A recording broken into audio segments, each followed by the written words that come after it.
thing, the real deal, frankly, is what, the question this is not a question, but one of them is like, what happens, the first one is what is happening in space? How do we read stuff that's happening out there? Because like I work in art land, but if you try to understand the world from the perspective of art history, you're missing a lot of the picture there. That's not answering the question. You're not understanding much. What happens in space? What's making this stuff happen? That's the kind of thing we're thinking about, right? And why is that important? I think that quote from David Harvey is so important because ultimately, what we're going to do is talk about the ways in which people are reading the world. But the point is to change the world. It's not to just like read it, and I'll have discussions. Everyone's going to get tenure. No. Yay, everyone read it. Everyone's reading. Let's talk next, and then we'll read again. So, let's hope, the real point is like, what do we do with this? So that's point two. But what's back? I'm not a philosopher or anything. I'm a curator, I do other shows. And when I was thinking about this show, I was an anarchist in the Bay Area. I was a socialist first, but the socialists were so serious. And the anarchists looked cooler and had better parties. This is the Bay Area. I was into crusty pumps and stuff. Trevor being one of the more crusty of the pumps. And at the time I was really influenced by situations, particularly because this book by Greil Marcus called Lipstick. Has anybody read this book?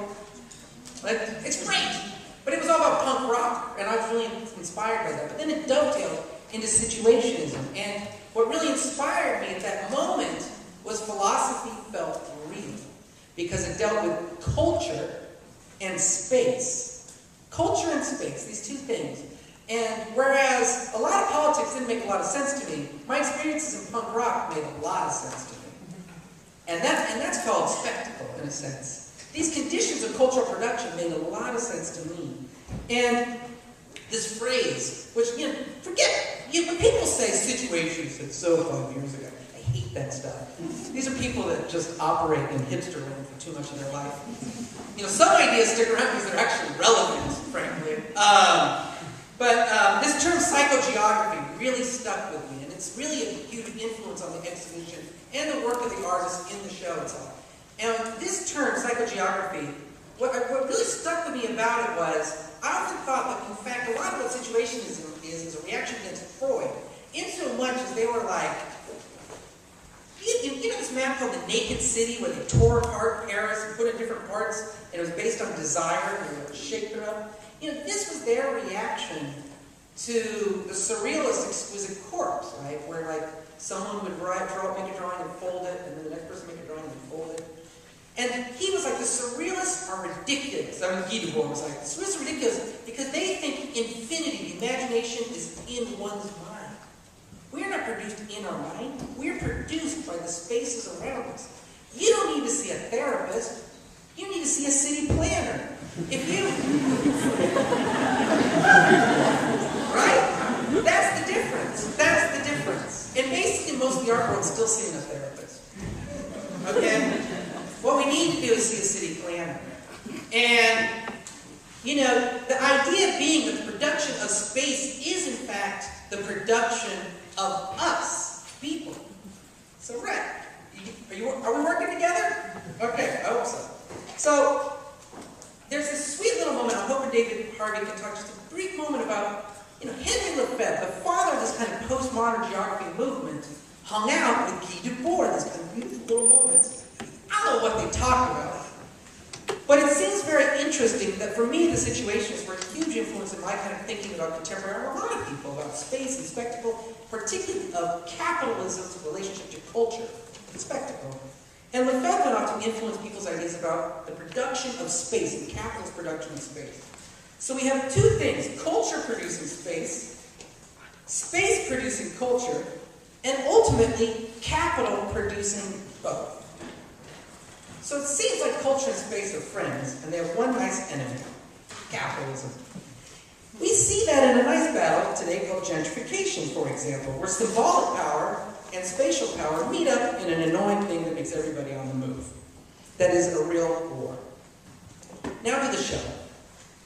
The show, this show Experimental Geography does two things at once, and there are two different maneuvers. We'll see it work out. One is it looks at artists that are using the tools of geography in a kind of hybrid discipline to understand phenomena in space. Okay? So these are kind of research-based projects. The cartographic, the laboratory, using bus tours. This is one kind of methodology, the research tools. And of course, these are influenced by the geographic skill sets that are out there. The other is a kind of other shift, which is projects that are in space that benefit from being read from a geographic lens. And I just want to kind of say that there's two simultaneous maneuvers happening. When I was forced, when I came to ICI to try to explain this show, you know when you explain things by to make it easier, you actually say the opposite of what things are?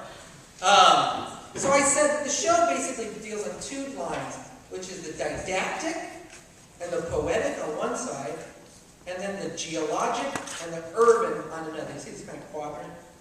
And that the didactic and the poetic were these kind of tensions. And often people think the didactic is political and the poetic is art, and the geologic and the urban. These are false dichotomies. Ian will productively try to confuse you by conflating them all the time, where he will say that you are in fact the geologic. But nonetheless, I think what's important to think about is that these tensions infuse not only the artistic responses in the show, but infuse all productions of knowledge that we are working with. That in fact, the ambiguousness and the poetic are important in the production of knowledge itself, as well as when you deal about space, the geologic and urban cannot be produced as dichotomous, but in fact inform each other. That was a lot to go at, I know. Sorry. But I think ultimately, before I introduce David Harvey, I just want to say, there we have Lize Mogel here, Ian Kerr, and Trevor Paglen, who are all phenomenal artists, researchers, and activists in their own right. And of course, the esteemed David Harvey, who thinking and personal conviction to activism as a form of practice, I think that's the most important part, is that it's not about knowledge for knowledge's sake, but it's about, I think everyone here is about getting things done with that knowledge.